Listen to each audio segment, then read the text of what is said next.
Interpolation के आगे की चीज़ें कंटिन्यू करने पे हमें जो है सेकंड टॉपिक जो इम्पोर्टेंट आती है वो है बैकवर्ड डिफरेंस में न्यूटन का क्या फार्मूला है। तो Newton backward difference interpolation formula को भी समझना है।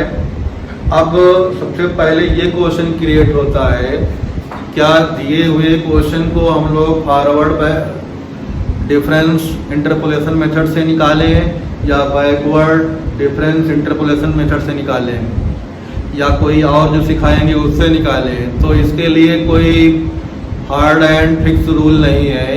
अगर जो x हमें फाइंड करना है वो x 0 के करीब हो तो हम लोग फॉरवर्ड डिफरेंस टेबल का यूज करते हैं।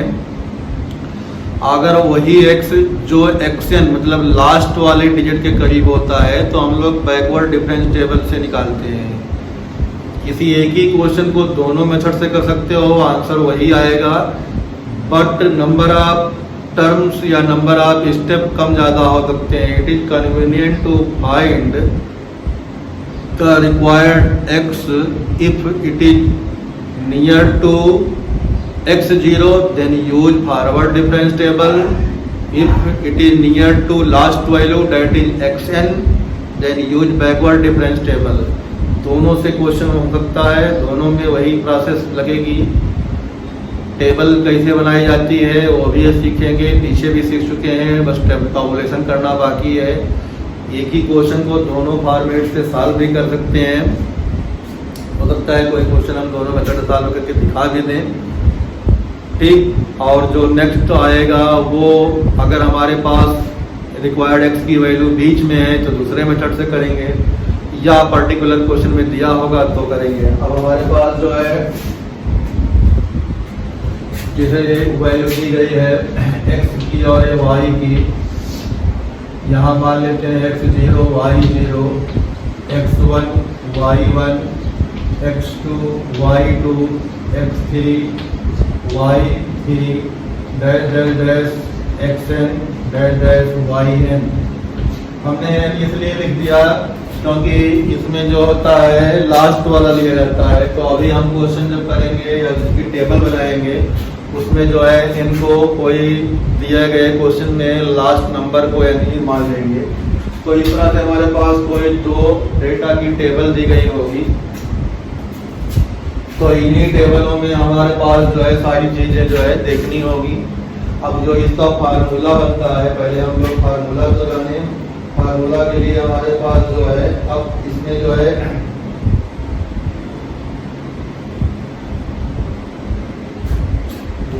yn निकाला जाता है। क्या निकाला जाता है? yn। तो yn ऑफ x, तो n की वैल्यू इसे जो कुछ होगी इसमें, तो हमारे पास इसमें लास्ट वैल्यू ये आएगी। जैसे उसमें x0 था तो ये वैल्यू चलती थी, अब ये वैल्यू आएगी, इक्वल टू कितना हो जाएगा? yn हो जाएगा। और साथ में हमारे पास उसमें p भी रहता था, इसमें भी p रहेगा। और उसमें जो है फॉरवर्ड डिफरेंस था, अब इसमें बैकवर्ड डिफरेंस आएगा। तो हमारे पास p आएगा, बैकवर्ड डिफरेंस ऑफ yn आएगा। कौन सा ऑर्डर का पहले है? फर्स्ट ऑर्डर का है। फिर अगले केस में हमारे पास जो है p-1 के प्लेस पे p+1 हो जाएगा, p into p+1 upon factorial two add रहेगा। Backward difference of second order of yn आ जाएगा। फिर इसी तरह से p+1 और p+2 upon factorial 3। Backward difference of third order of yn and p+1 p+2 p+3 upon factorial 4 backward difference of 4 order of yn and so on। Number of formula या फार्मूले की लेंथ कितनी होगी वो टेबल से ही decide हो जाती है, जिसकी वैल्यू 0 हो जाती है। वहाँ से पहले हम लोग जो है टेबल ख़त्म कर देते हैं। जैसे अगर हमारे पास बैकवर्ड डिफरेंस ऑफ 4 ऑर्डर अगर मिल रहा है तो वो जो है यहाँ तक आएगा। अगर बैकवर्ड डिफरेंस आप फिफ्थ ऑर्डर होगा तो एकदम ऑल लिख देंगे, अगर थर्ड होगा तो वहीं तक लिखेंगे। इस तरह से हो गया। और इसमें सिलेक्शन आप P देखना होता है, वह P इक्वल टू होता है x माइनस, जैसे उसमें x माइनस x 0 होता था, इसमें xn लास्ट का होगा, उससे पहले कोई होगा तो हमारे पास जो है xn minus x upon h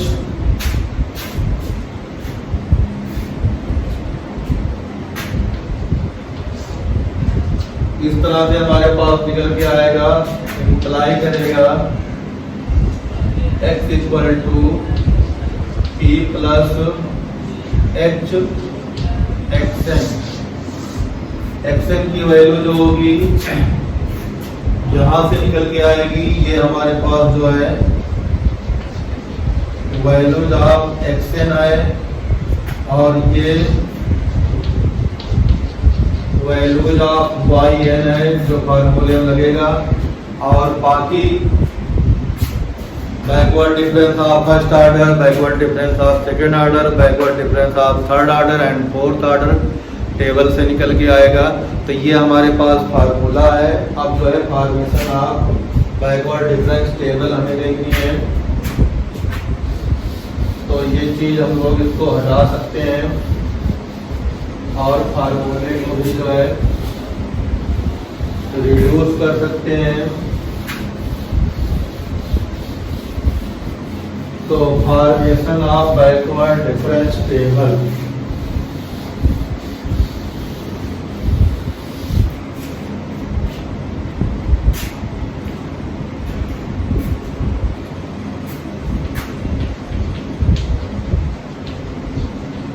formation of backward difference table for interpolation. ये है इंटरपोलेशन, एक्सट्रापोलेशन को टर्म तो समझ में आ गया है, हमें कोई प्रॉब्लम नहीं है। बस जो है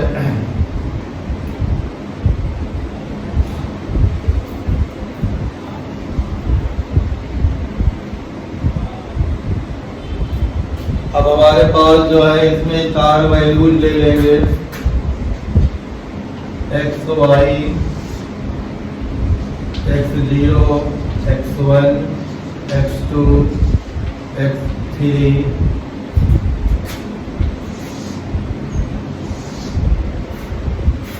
x0 के relative y0 y1 y2 y3।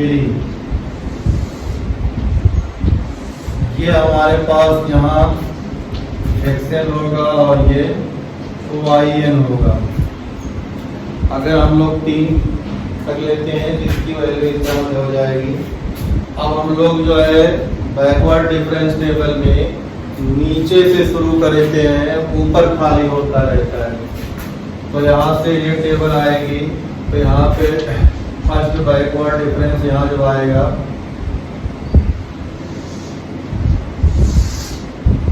तो ये हमारे पास जो हो जाएगा फर्स्ट बैकवर्ड डिफरेंस टेबल जो हम लोग बनाएंगे। तो जैसा कि फार्मूले में हमें जो जरूरत पड़ती है उसी को हम लोग लिखते हैं।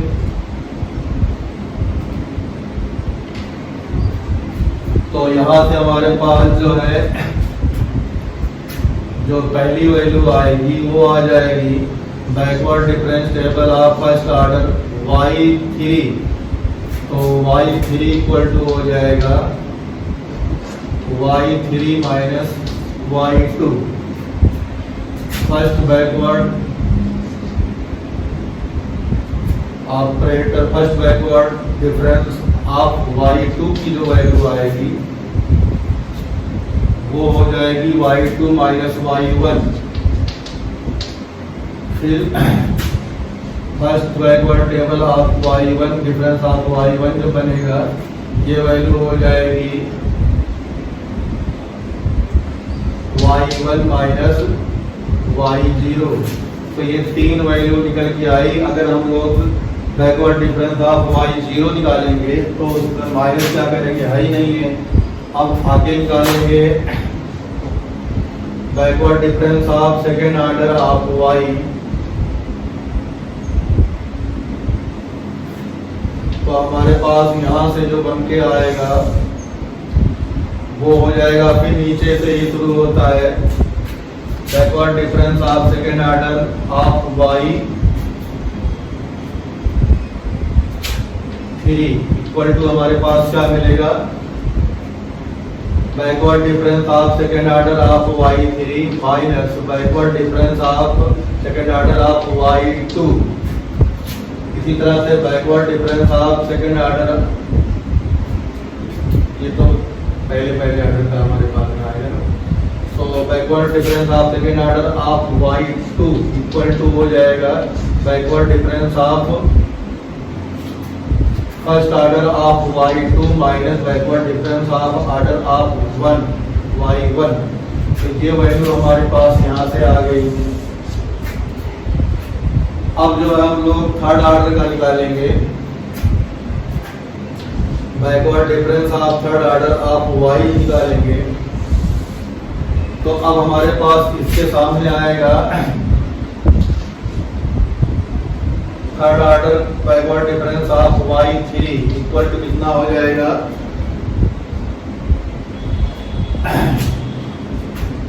दिस माइनस दिस आएगा।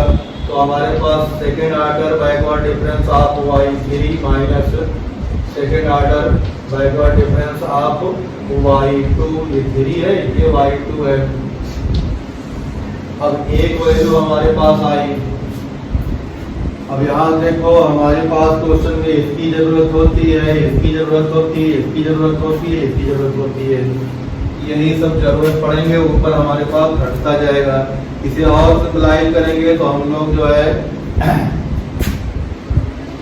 यहाँ पे वाई नहीं लिखेंगे, यहाँ पे इस तरह से बना लेंगे। तो जितने हमारे पास टर्म होते हैं उतने ही कॉलम हमारे पास बनाने होते हैं। कितने टर्म है, 4, तो हमारे पास कॉलम कितने बनाने पड़े, 1 2 3, एक कम मतलब x3 तक था 3 कॉलम बनाना पड़ा, x4 होता तो 4 कॉलम बनाना पड़ता। तो ये formation of backward difference table हो गई। ये टेबल जब बन जाएगी तो हमारे पास जो है, अगर मान लिया इसमें निकालना होता तो हमारे पास जैसे इसके लिए निकालना है, इसके लिए मान लिया निकालना होगा हमारे पास yn, तो जो निकालना होगा तो जैसे मान लिया कोई क्वेश्चन में जैसे फार्मूला जो बताया था हमने,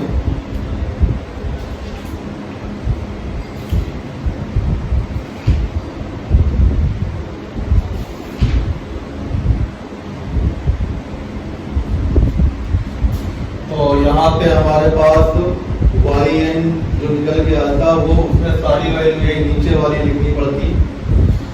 तो जो फार्मूला हमारे पास था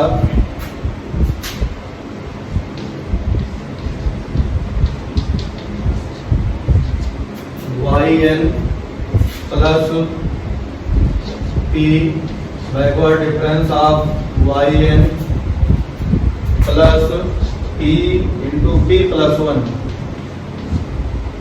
upon factorial 2 backward difference of second order of yn and so on. इस तरह से हमारे पास बनता। यहाँ पे yn की वैल्यू y3 होती, जैसे 3 डालते तो ये भी 3 हो जाता है, ये भी 3 हो जाता है एंड सो ऑन, ठीक। और p की वैल्यू हमारे पास जो फार्मूला है p इक्वल टू क्या होता है, p इक्वल टू होता है x minus xn upon h।